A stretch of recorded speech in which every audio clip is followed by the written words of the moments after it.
oppose rational thinking, and that are waking up, as it were, the various deities of the past to which human beings mindlessly sacrificed, whether they be Aztecs or they be Celts, thousands of years ago, sacrificed human blood in order to nourish the cycles of nature.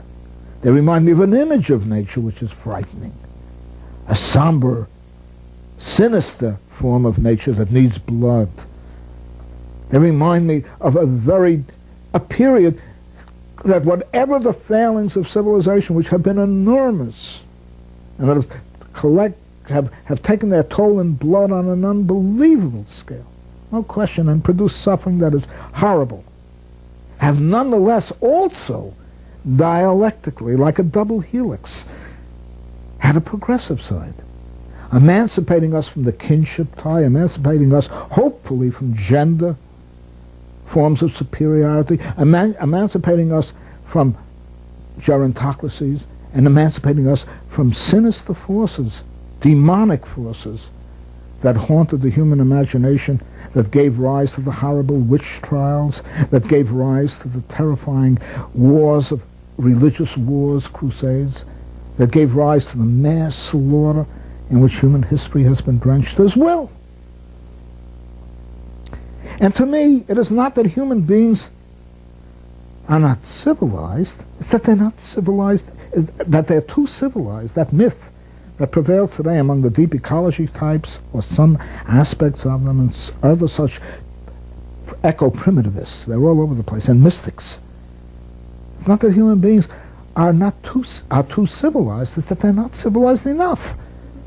It's not that they are anthropocentric, but it's not that they are really humanistic. That's where the real faults lie, that we have not come in to the recognition of our own human potentialities, that we have not risen to the level of compassion, of understanding, of ethical behavior that really would make for a new society and a new relationship, a rich relationship, a fecund, creative relationship with the natural world. And I come across people who believe that anytime you so much as a fish, you're interfering in the natural world. That if you engage in agriculture, there are idiots running around today who believe that all our sins come from agriculture. I don't want to mention their names. They write books on the fact that the moment we put a plow into the soil, we immediately began to despoil the natural world.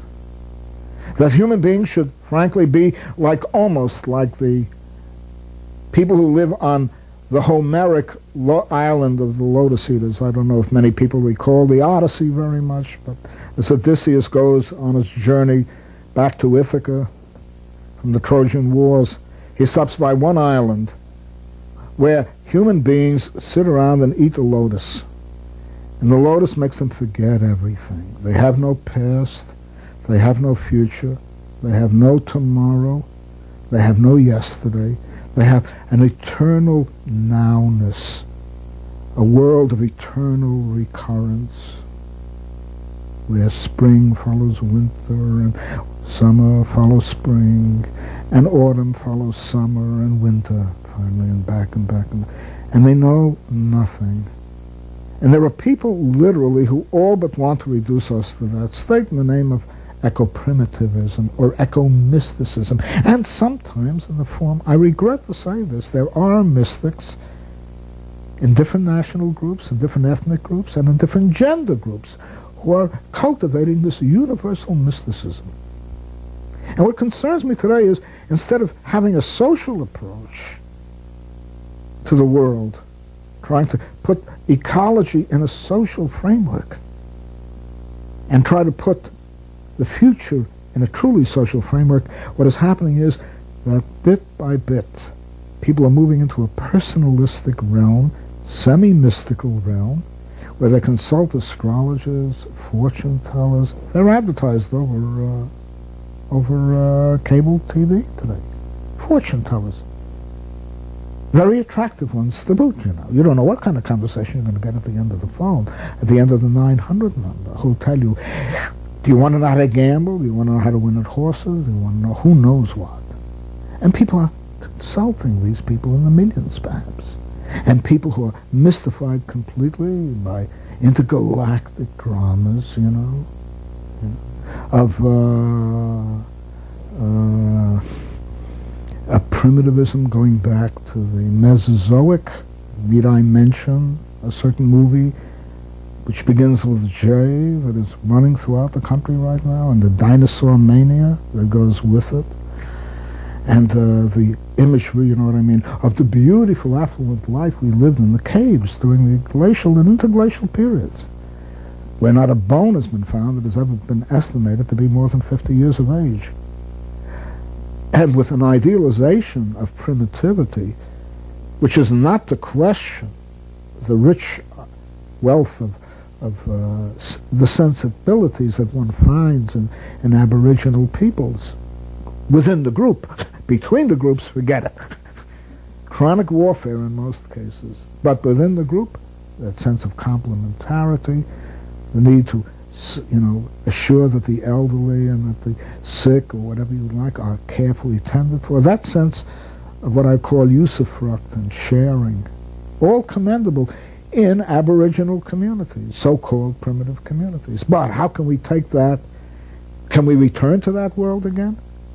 Nothing is guaranteed to isolate the feminist movement, the ecology movement, and ethnic movements from their own society, from reaching people in the society.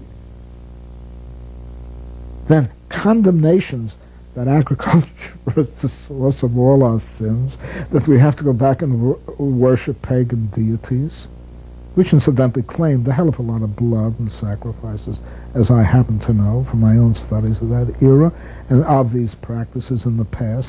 I'm not making a defense here of Christianity. I beg you to understand that. I am an atheist, and I'll be very blunt about it. I do not believe, as an ecologist, I could not believe that there's a supernature, whether it be a goddess or a god, whether it be a woman with magnificent body or a man with a long beard, or whatever you may think he may be.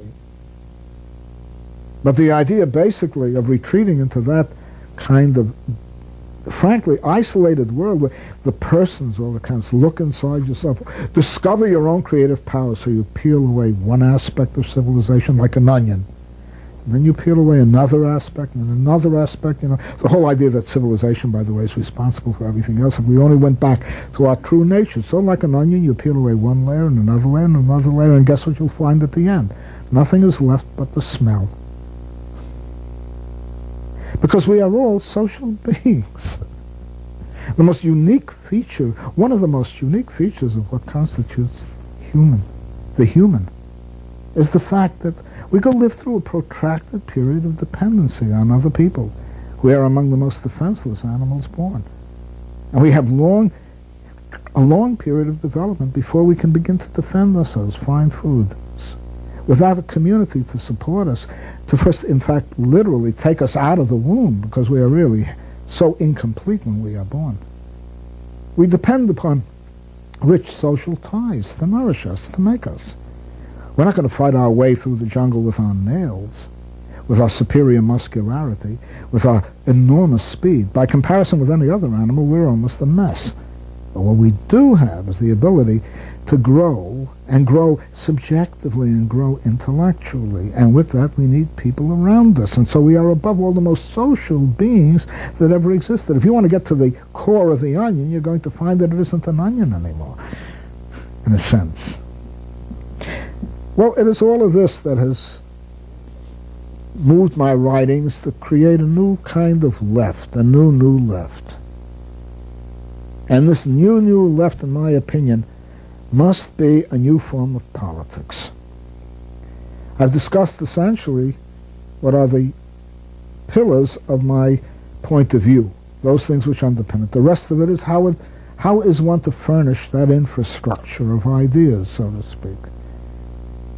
The condemnation of hierarchy and domination as such, not only class and exploitation.